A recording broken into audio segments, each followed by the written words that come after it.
રાજ્ય સરકારે નવા વાવથરા જિલ્લા પોલીસ દળને આધુનિક સુવિધાઓથી સજ્જ બનાવવા માટે 33થી વધુ નવા પોલીસ વાહનો ફાળવ્યા છે।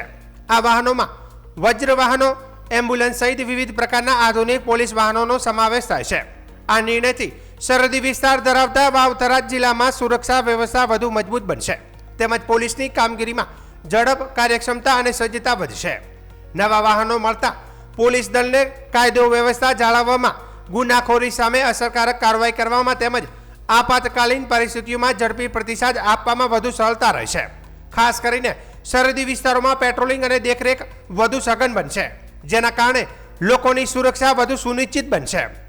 ગુજરાત વિધાનસભાના અધ્યક્ષ અને થરાદના ધારાસભ્ય શંકરભાઈ ચૌધરીએ રાજ્ય સરકારના નિર્ણયને આવકારતા જણાવ્યું હતું કે સરહદી વિસ્તાર ધરાવતા નવા વાવથરા જિલ્લાને વધુ સુરક્ષિત બનાવવા માટે રાજ્ય સરકારે મહત્વપૂર્ણ પગલું ભર્યું છે। તેમણે મુખ્યમંત્રી ભૂપેન્દ્ર પટેલ તથા ગૃહ રાજ્યમંત્રી હર્ષ સંઘવીનો આભાર વ્યક્ત કરતા જણાવ્યું હતું કે જિલ્લાના પોલીસ વડાના નેતૃત્વ હેઠળ સમગ્ર પોલીસ દળ હવે વધુ આધુનિક સાધનો, સક્ષમતા અને મનોબળ સાથે પોતાની ફરજ બજાવી શકશે।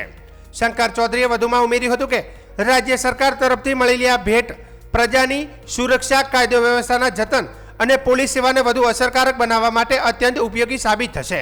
ખાસ કરીને સરહદી વિસ્તારોમાં રહેતા નાગરિકોને વધુ સુરક્ષિત વાતાવરણ ઉપલબ્ધ થશે।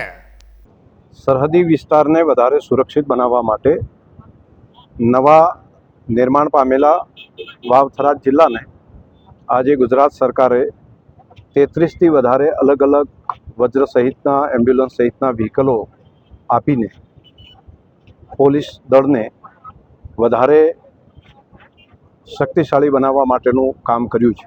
તે માટે હું રાજ્યના મુખ્યમંત્રી શ્રી ભૂપેન્દ્રભાઈ પટેલ અને નાયબ મુખ્યમંત્રી શ્રી ગૃહમંત્રી હર્ષભાઈ સંઘવીનો આભાર માનીશ। જિલ્લાના પોલીસ વડાના નેતૃત્વમાં જિલ્લાનું પોલીસ તંત્ર એક મોરલ સાથે આ સરહદી વિસ્તારમાં કામ કરી શકે, સામાન્ય પ્રજાની સુરક્ષા હજુ વધારે સુરક્ષિત સુનિશ્ચિત થાય તે માટેના તેમના પ્રયત્નોને એક નવું બળ મળશે। હું અભિનંદન આપું છું જિલ્લાના પોલીસ તંત્રને કે આજે નવી ભેટ મળી છે એ પ્રજાની સુરક્ષા માટે વધારે ઉપયોગી થશે।